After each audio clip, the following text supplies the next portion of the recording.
महाभारत की कथा की शुरुआत उपाख्यान यानी कहानी से होती है, जिसमें कई घटनाओं का वर्णन होता है।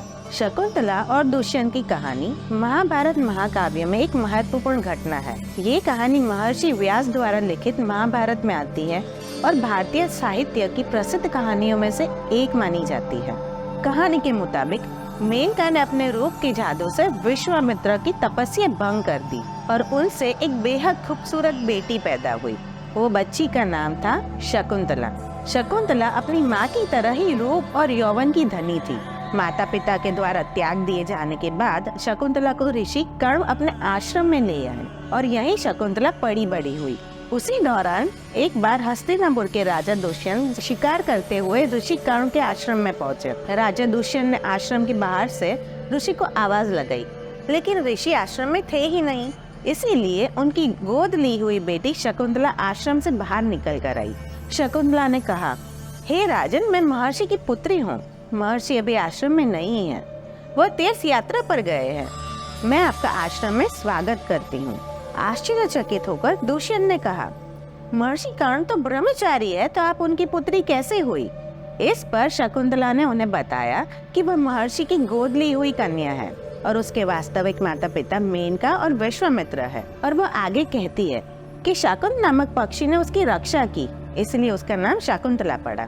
शकुंतला के सौंदर्य और मधुर वाणी से राज्य दुष्यंत मोहित हो चुके थे। दुष्यंत ने कहा, शकुंतले, तुम मुझे बेहद पसंद आई। यदि तुम्हें कोई आपत्ति न हो तो मैं तुमसे विवाह करना चाहता हूँ। तब तक शकुंतला भी दुष्यंत को पसंद करने लगी थी, इसीलिए उन्होंने भी हाँ कर दी। दोनों ने गंधर्व विवाह यानी प्रेम विवाह कर लिया। इसलिए हम कह सकते हैं प्रेम विवाह उस वक्त गंधर्व विवाह के नाम से प्रसिद्ध था। और ये कोई मॉडर्न जमाने की देन नहीं है, युगों युगों से आ रहा है। ये महाभारत की शुरुआत में ही हम इसकी बात कर रहे हैं।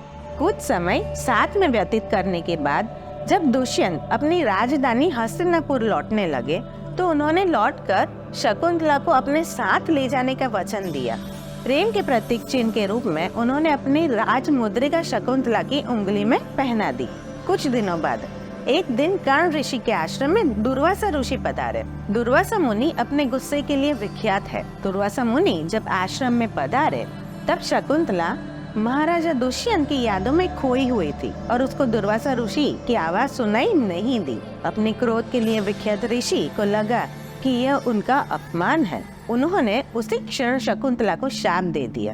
उन्होंने कहा, जिस किसी के ध्यान में तुम लीन होकर तूने मेरा अनादर किया है वो तुझे भूल जाएगा। यह सुनकर शकुंतला का ध्यान टूट गया और उन्होंने ऋषि से क्षमा मांगी। ऋषि ने कहा, जिनकी याद में तुम खोई थी उनको कोई प्रतीक चिन्ह अगर तुम्हारे पास होगा तो उस चिन्ह को देखकर उन्हें तुम्हारी स्मृति हो जाएगी। यह कहकर दुर्वासा वहाँ से चले गए। श्राप तो दिए जाते थे, लेकिन उसका निवारण भी साथ में दे जाते थे दुर्वासा मुनि। कई दिन हो गए और कर्ण ऋषि अपने आश्रम में लौट आए। जब कर्ण ऋषि तीर्थ यात्रा से लौटे तो शकुंतला ने उन्हें अपने गंधर्व विवाह के बारे में बताया। ये जानकर कर्ण ऋषि ने कहा, बेटी, विवाह के पश्चात कन्या को अपने पति का घर ही शोभा देता है। यह कहकर कर्ण ऋषि ने शकुंतला को अपने शिष्यों के साथ हस्तिनापुर भेजा। अब हुआ यूं कि रास्ते में आचमन करते वक्त शकुंतला की अंगूठी पानी में गिर गई और एक मछली ने उसे निगल लिया।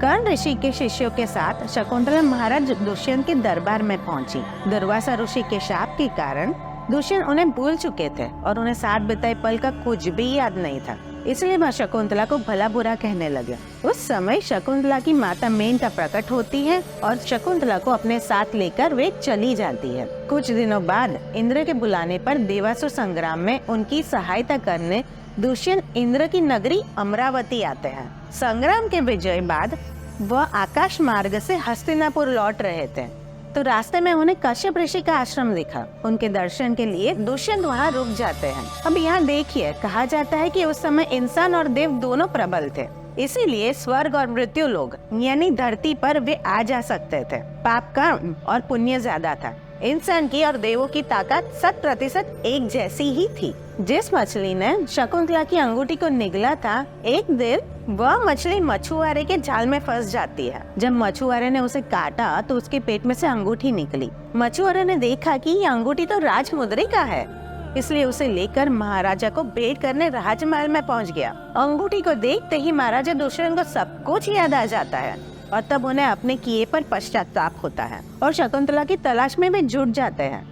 सोने की अंगूठी पर एक ही नजर पड़ी और श्राप टूट गया। राजा को शकुंतला की याद आई और वे तुरंत उसके घर की ओर दौड़े, लेकिन वह नहीं मिली। निराशा में वह अपने महल में लौट आए। कुछ साल और बीत गए। राजा जंगल में शिकार के लिए गए और एक लड़के को शेर के बच्चे के साथ खेलते देखकर वे आश्चर्यचकित रह गए। लड़के ने शावक का मुंह खोला और कहा, ओ जंगल के राजा, अपना मुंह चौड़ा करो ताकि मैं तुम्हारे दांत गिन सकूं। इससे दुष्यंत को आश्चर्य हुआ और उसने उस लड़के से पूछा कि उसके माता पिता कौन है। छोटे लड़के ने उत्तर दिया कि वह राजा दुष्यंत और शकुंतला का पुत्र है। उसने तुरंत लड़के से उसे अपनी माँ के पास ले जाने के लिए कहा। परिवार एकजुट हुआ और भरत बड़े होकर एक महान राजा बने। वो लड़का और कोई नहीं बल्कि हमारे देश के प्रथम राजा थे, जिसके ऊपर से हमारा देश का नाम भारत पड़ा। ये कहानी हमें सीख देती है कि हमें हमारे जीवन में कुछ भी आसानी से नहीं प्राप्त होता। हमारे प्रारब्ध कर्म हमें कभी भी अकेला नहीं छोड़ता, चाहे वो किसी देश का राजा ही क्यों ना हो या स्वर्ग से उतरी हुई कोई अप्सरा के पुत्र ही क्यों ना हो। ऐसे ही और महाभारत के एपिसोड और इंटरेस्टिंग फैक्ट्स जानने के लिए मेरी चैनल श्वेतालॉजी को जरूर फॉलो करें।